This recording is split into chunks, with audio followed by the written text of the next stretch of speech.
Capsule 85! Ça, c'est un beau chiffre. C'est un chiffre rond. C'est un beau chiffre rond. Comment? C'est toi qui commence. Allez au bout de vos rêves. Le docteur Ouais. Sam Barrett. Très intéressant. Tom Barrett. Je suis à la fin. Aujourd'hui, je termine mon livre. Et je vais terminer avec l'explication d'un leader, c'est fournir vision, habileté et motivation. OK. Donc, vision, les habiletés et la motivation. Chaque fois qu'on répond à des questions, il faut toujours s'arranger pour que ça retrouve une de ces trois catégories-là. Parce que c'est ce que les représentants s'attendent, parce qu'ils ont besoin de vision, ils ont besoin de motivation et de savoir comment aussi se rendre où ils veulent aller au bout de leurs rêves.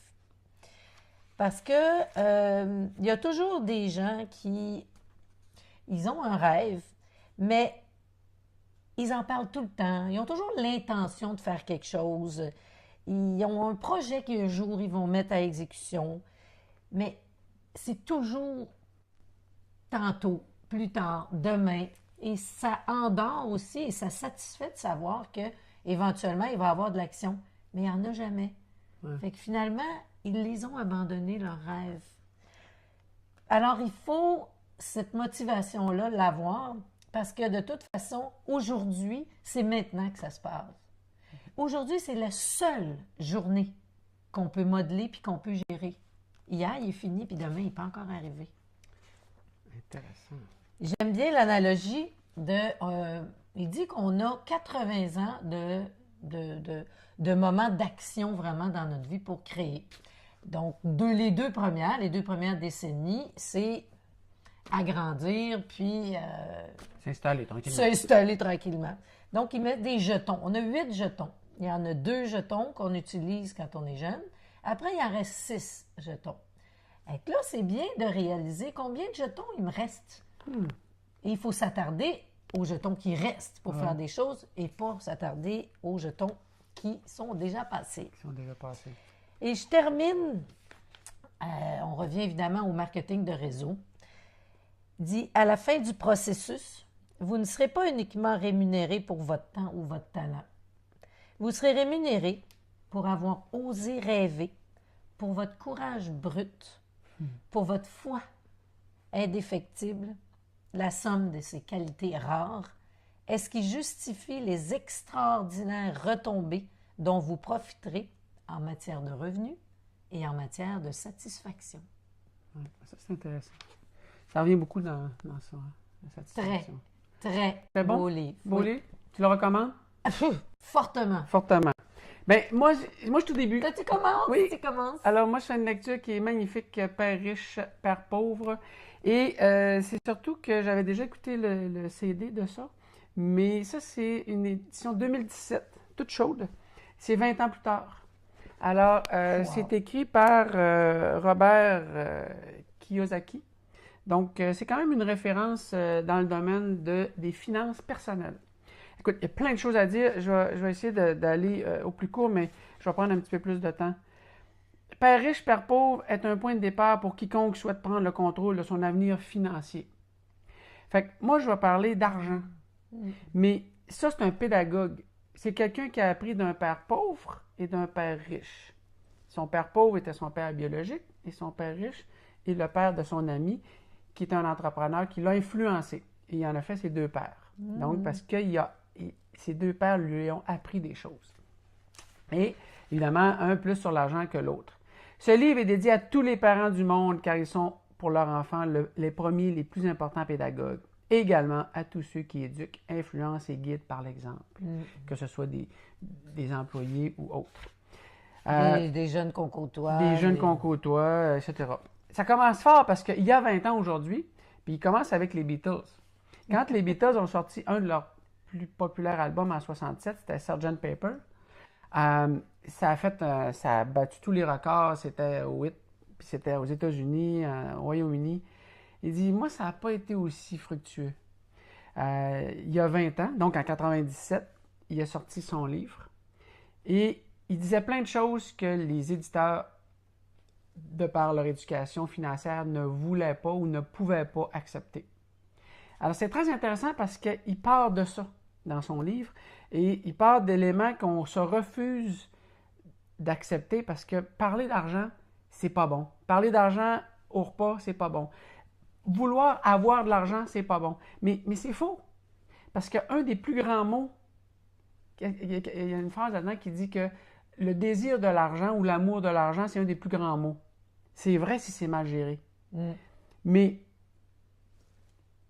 l'autre, c'est un mot. Puis l'autre, c'est que si tu veux... Si tu n'as pas d'argent. Si tu n'as pas d'argent, mais... C'est un des plus grands mots. C'est un des plus grands mots. C'est la même groupe de mots, mais tous les deux pour dire qu'il y a... Complètement différent. Complètement différent. Et je le retrouverai parce que, bon, je ne me souviens pas exactement comment il l'avait dit. Son père pauvre était très instruit, postdoctoral, vraiment un aide supérieur, traversé à l'université, quelqu'un qui a étudié et qui prônait évidemment l'éducation, ce qui est très bien. Son père riche est une personne qui n'a pas fini sa 8e année. Bon, il y a toutes sortes de chemins. Dans son cas, ça a été ça. Un des premiers concepts que les éditeurs ont refusé dans sa proposition de son livre à l'origine en 1997, les riches ne travaillent pas pour l'argent. Parce que c'est une mentalité que les riches ils travaillent juste pour faire de l'argent. Okay. C'est faux. Les riches travaillent à faire travailler leur argent pour réussir à subvenir à leurs besoins puis réaliser leurs rêves. Ce qui faisait un lien avec ton livre. Alors ça, c'est intéressant. À preuve, l'écart n'a cessé de s'étendre entre les classes, entre 1993 et 2010, où il disait que 50% du produit national brut des États-Unis, la masse gagnée, allait dans les poches de 1%. 1%. Okay, mais c'est quelque chose qu'on ne comprend pas. Mais ça empire. 95% entre 2009 et 2012, 95% des revenus générés. C'est hier, là, 2009, c'est maintenant, je veux dire, 2012. Oui, 2012, oui. Vont dans les poches de 1%, mais plus nantis encore. Une autre leçon de son père, les épargnants sont des perdants. Pas évident de se faire dire que de placer de l'argent, mettre de l'argent à la banque pour économiser, on est élevé là-dedans, oui. C'est perdant. Parce que les taux d'intérêt ont été baissés dans l'histoire. Puis ils montent le... Des fois, c'est 0,02. Non, mais il y a plusieurs pays qui étaient en dessous, tu es dans le zéro, là. Ils montent l'évolution du Dow Jones depuis 1895, avec les crashs financiers qu'il y a eu, pour lequel il dit d'ailleurs le grand crash de 29, là, c'est un tout petit soubresaut quand tu regardes les crashs de 2007 et 2008. Ah oui. En 2000, c'était les .com, 2007, c'était l'immobilier, puis tu as le bancaire en 2008. Bref, dans l'histoire, épargner, c'est pas la bonne approche. Il faut générer de l'argent avec le peu d'argent qu'on a. Donc, ça prend une éducation financière. Puis, il ne porte pas de jugement là-dedans. C'est qu'il dit, il y a la conviction. Puis là, c'est parce qu'il faut comprendre que 20 ans plus tard, il est quand même lu. Il a été vendu à 40 millions d'exemplaires. 40 millions d'exemplaires. Ça fait 7 ans qu'il est un best-seller. Je veux dire, il y a des gens qui ont réalisé que ce qu'il avait dit en 97 et qui s'est réalisé, qui avait dit qu'il allait se réaliser, bien, peut-être qu'il connaît un peu l'affaire, le gars. C'est vraiment intéressant. Votre maison n'est pas un actif. Il a dit ça dans son livre en 97. Mais ça, tout le monde pense qu'une maison, c'est un actif. Une maison, c'est pas un actif parce que tu mets de l'argent tout le temps pour l'entretenir. Et le crash immobilier de 2007 a bien montré que les maisons, les gens s'étaient lourdement endettés pour les payer. Puis après ça, les maisons avaient... Ça ne rapporte pas, là. Non, ça ne rapporte pas. Puis les maisons n'ont pas la même valeur maintenant, 10 ans plus tard, qu'elles pouvaient avoir. Donc, la croissance de la valeur a été nulle ou faible.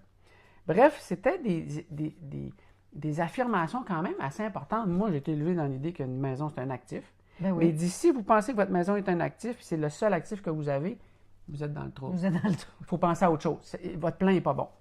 Le vrai problème, c'est que la majorité des gens ignorent que le crash immobilier n'en est pas vraiment un. Les pauvres, les pauvres n'ont pas provoqué le crash immobilier, ce sont les riches qui l'ont fait. Parce qu'ils ont créé des outils pour devenir plus riches, des produits dérivés qu'ils appellent, qui ont catapulté la société dans des problèmes financiers. Fait que, écoute, pourquoi les riches paient moins d'impôts? Ils en parlent aussi. Alors, c'est un sujet qui va être couvert. Voilà, écoute, c'est touffu, là. Je finis avec ça. La mission qu'il s'est donnée, lui, dans son bouquin, c'est d'accroître le bien-être financier de l'humanité. Parce que lui, il enseigne depuis 1984. OK. Fait que c'est pas juste quelqu'un qui est riche qui a dit comment faire de l'argent. Non, non. Il veut que les gens aient une éducation à l'argent. Ce qu'on ne retrouve pas à l'école et que les parents, souvent, ne sont pas capables de faire. Fait que c'est un beau plaidoyer pour développer notre capacité à être juste bien. Donc, notre mission est d'accroître le bien-être financier de l'humanité et cela commence par une vie et une personne à la fois. Ben voilà. C'est ce que j'ai commencé. Ouh, ça va être intéressant, ça. Oui, ben là, tu nous suscites beaucoup d'interrogations. Oui, c'est très touffu. C'est plus long un peu ce matin, mais c'est cool. Hey, à demain!